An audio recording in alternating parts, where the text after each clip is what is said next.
episode 343 on Monday the 8th of June 2015. I am your host Stephen Layton. Welcome to In My Mug and welcome to the news. Where am I?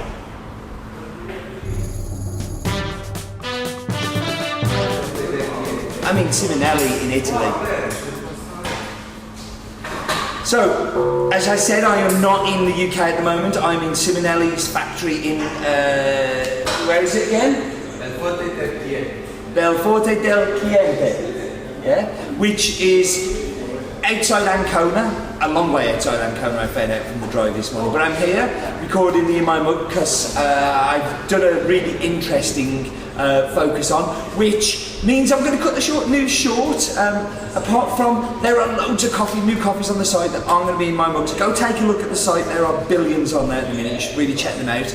But let's go to focus on, and this week we get a special guest to come and talk to us about the Italian coffee industry.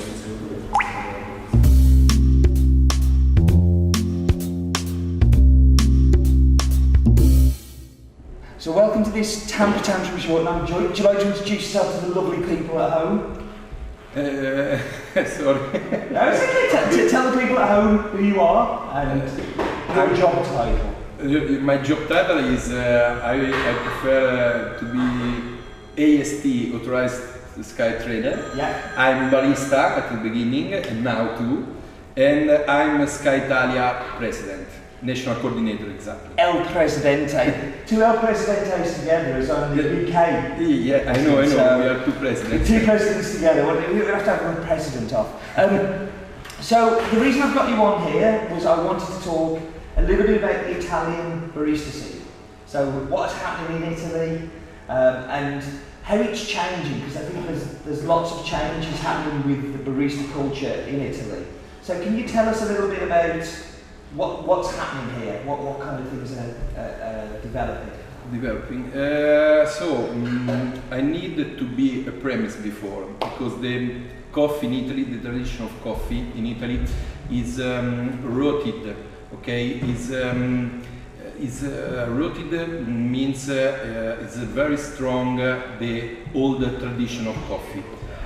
Usually we use two methods to extract the coffee, mocha and espresso, so it's since a long time.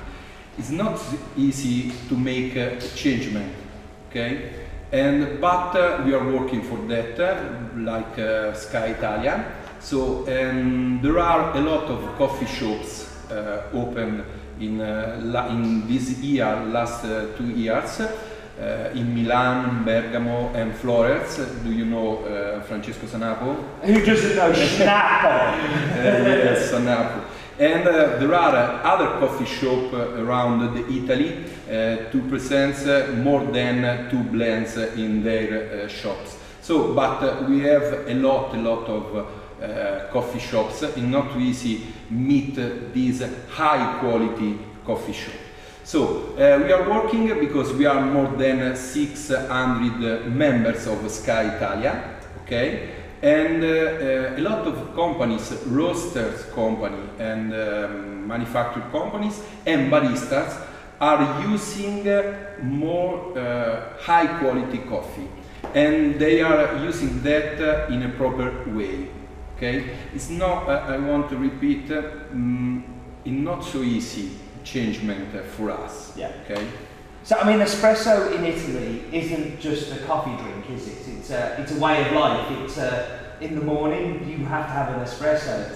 So taking something away that people have been used to and changing it for this sweet or fruity coffee, what challenges does that pose to the barista? Do they find it hard to say, like for instance, Francesco's shop in Florence?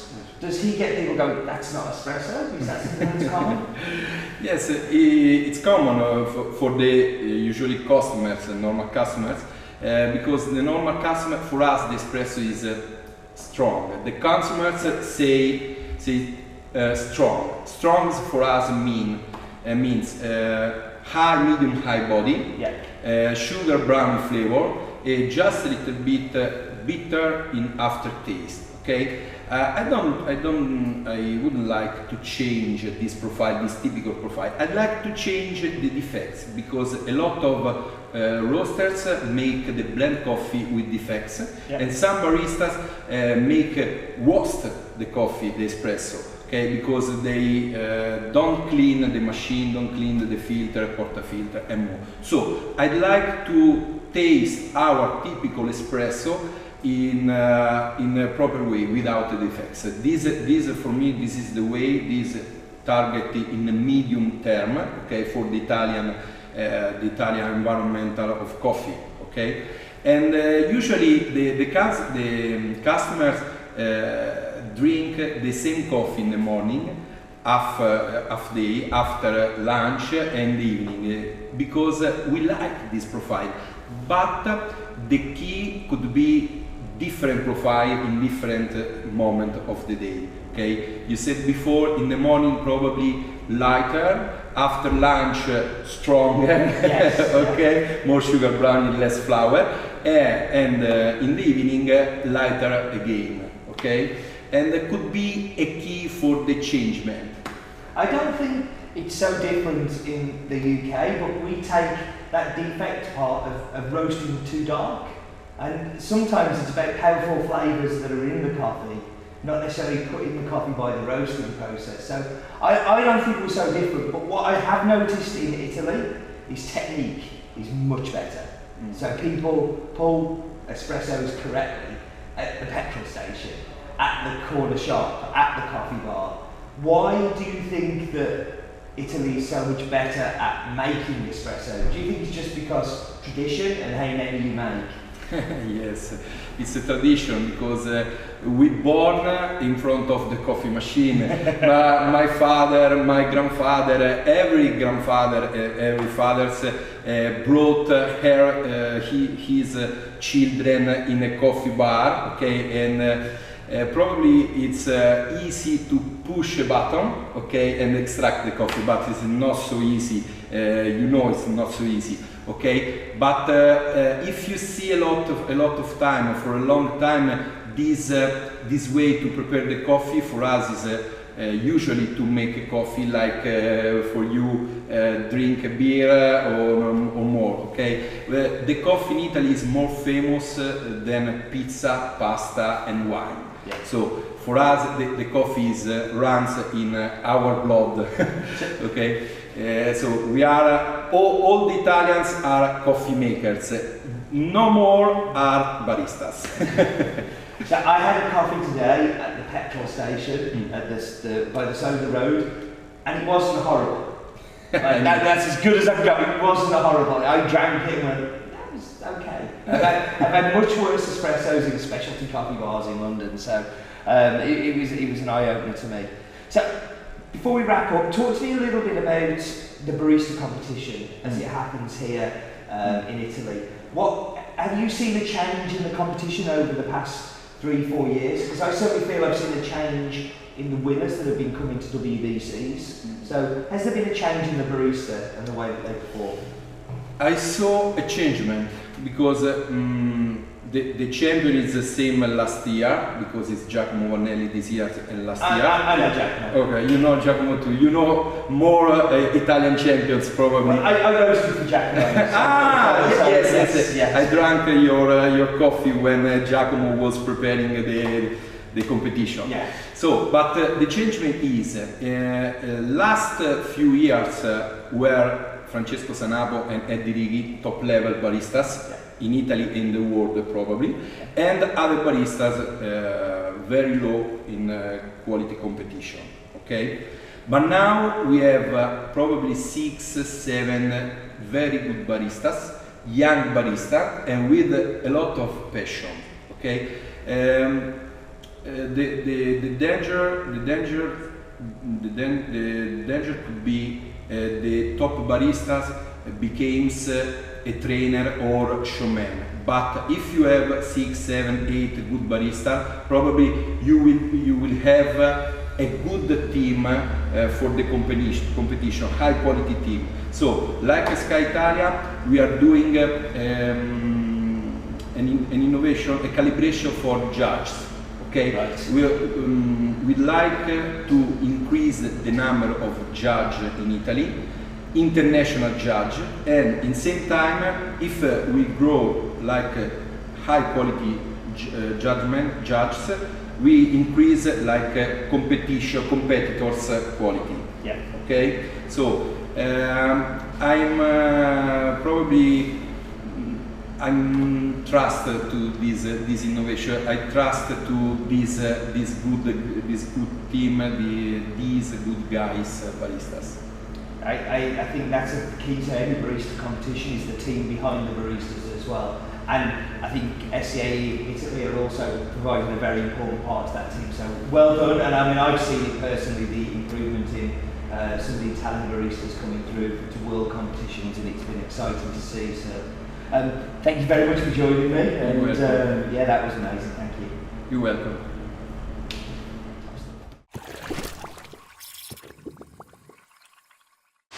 So I think that was a really interesting focus on, and I hope you enjoyed it. As I say, I'm currently in Simonelli's factory. Where is it again, Dale? Bella Forte del Chiente, which is outside Ancona, a long way outside Ancona. It was a very long drive today and I nearly killed myself on the motorway, having to follow a lunatic who's over there down the motorway at 150 kilometres, 160? 70 kilometres, yeah.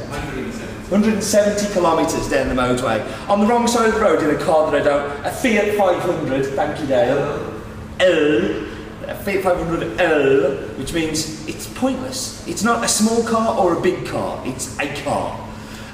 We should talk about this week's coffee. So this week's coffee comes from a mill called Don Mayo. The farm is called Finca Bella Vista. The varietal is Caturra, and it is a fully washed Caturra. So it's a big long name, but all those things are really important. The mill Don Mayo is owned by the Boniglia family, and I am so excited to try this as espresso in a minute because I know how great this coffee is. Alexador, who is Hector's daughter, is the Costa Rican barista champion 2013 and 2014. Is a super talented barista, but they are a super talented coffee family. The brothers are just like, they do all of the processing. Hector just sits with his feet up now, and he gets all his children to do the work on the farm, which is it's actually quite clever. I wish I got his insight and smartness to do that. The farm is in Tarazu in the Cortez region, and so you'll see on the map bit, but it is a fantastic map bit because you get to see this whole dam part, and you can see this dam perfectly from the farm. I mean, absolutely perfectly. You get a real great bird's eye view of it, and it is absolutely beautiful farm.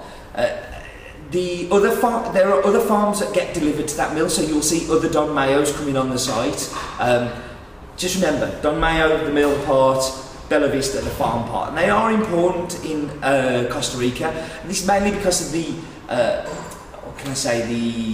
micro mill revolution that happened in the late 90s, early 2000s, where instead of delivering to big co-ops, as lots of places did, they started to deliver them started to do their own processing, their own pulping. And that's where we saw the uprising, lots of honeys. We saw the uprising, lots of red, black, yellow, purple, green honeys. No, there are a lot of different honey processes that go on, and this is purely because of this micro mill revolution. And people who own the mills are very proud of the fact that they mill it themselves, so that is why it goes into the title.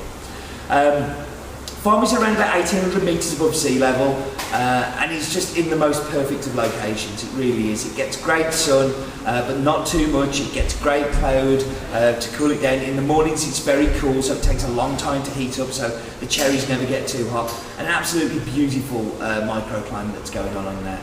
So because it was a long focus on, we should really get a move on and get to this week's map bit.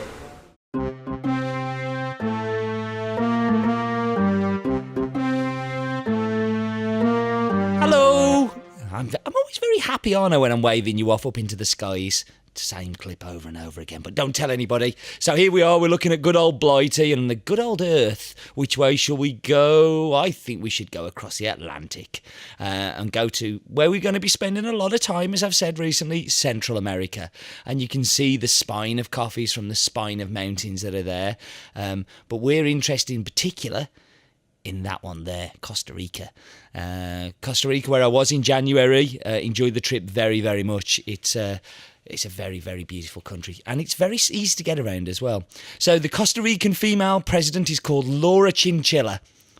It's a bit of a weird name, isn't it, for a president? But hey, it could be Chipmunk, I suppose. Laura Chipmunk, no. Okay, so we're looking down to Bella Vista, and you can see here, all of those little lines are the plots of the farm. So those are the coffee plants of the coffee that you are drinking on this week's In My Mug. And then if we do a bit of clever camera trickery, we can kind of come around. Look at that mountain range. Just look at it. It's amazing. It's such a beautiful country. And Tarrazú in particular, San Marco de Tarrazú, is a spectacular region. Very, very beautiful. So the highest point is 3,810 metres, which is Cerro Chipora.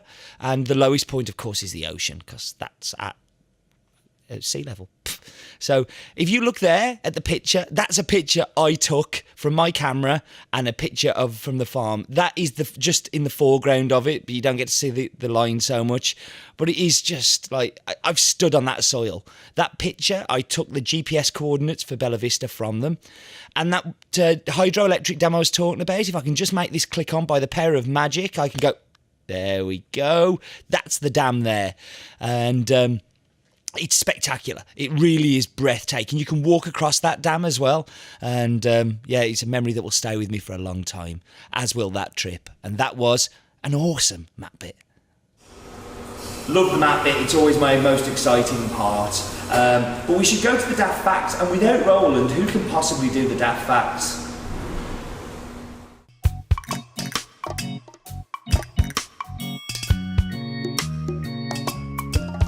Okay, pecorino cheese. Something very interesting. It's a very small production place nearby us, 5 minutes by car from Nuova Simonelli. Di Petto Antonio is the name of the place, and they are producing a small production of cheese. It's a cheese factory, but very, very small. It's not industrial, and all the milk is taken by their sheep, because pecorino is doing with sheep milk. And then you can have different variety, several ones. You can have 50-50, like for the blends of coffee, with cow and sheets, only for sheets, and so on. Then you can have with peppers, truffles, mushrooms, and whatever. So you just have to go and try, because it's amazing. 343 episodes of this recording. We've never had a cheese fact. Thank you very much. Pleasure. Cheese. Who knew? Cheese factory. Apparently it's just over there. So yeah, there's no conversations about eating cheese later. Right, I'm going to whack you on pause. I'm going to go and get a delicious and tasty espresso-based drink, and I'll be back with you in just a second. Okay, so I'm back. I'm told it's coming, but before it does come, I think Colin came to the factory and left his mug behind, his espresso cup behind, because he's so giant. Like, this is the kind of. Well, can you take that one away for me? Thank you. Right, so I have the 100th anniversary of Victoria Arduino cup to drink from. I've only got espresso this week. This is a delicious cappuccino, an even more delicious brewed coffee. But if I'm going to drink it anyway, definitely espresso is the way that I would be wanting to drink it. So super floral to start off with on the aroma and on the flavours. It's very bright. It's very kind of big in your face, kind of puckering up my mouth a little bit. But then it turns into this like really beautiful silky honey taste, like smooth and delicate. And the aftertaste for me is just 100% apricot. Not a little bit, a lot. You're getting a whole kind of punch in the mouth of apricot. And I think that is a delicious espresso from a delicious farm that does great work, and a great mill as well that does lots of work. You should keep an eye out for the other ones that are coming on from the same mill but different farms. Coffees taste completely differently, even though they're next door to each other. Really are quite a big difference. Right. Thank you very much for joining me. I am going to do my normal sign off, but I'm going to do it somewhere else. and it seemed right only to do it here with the big Simon behind me. Do remember, life's definitely too short for bad coffee. Thank you, Simonelli.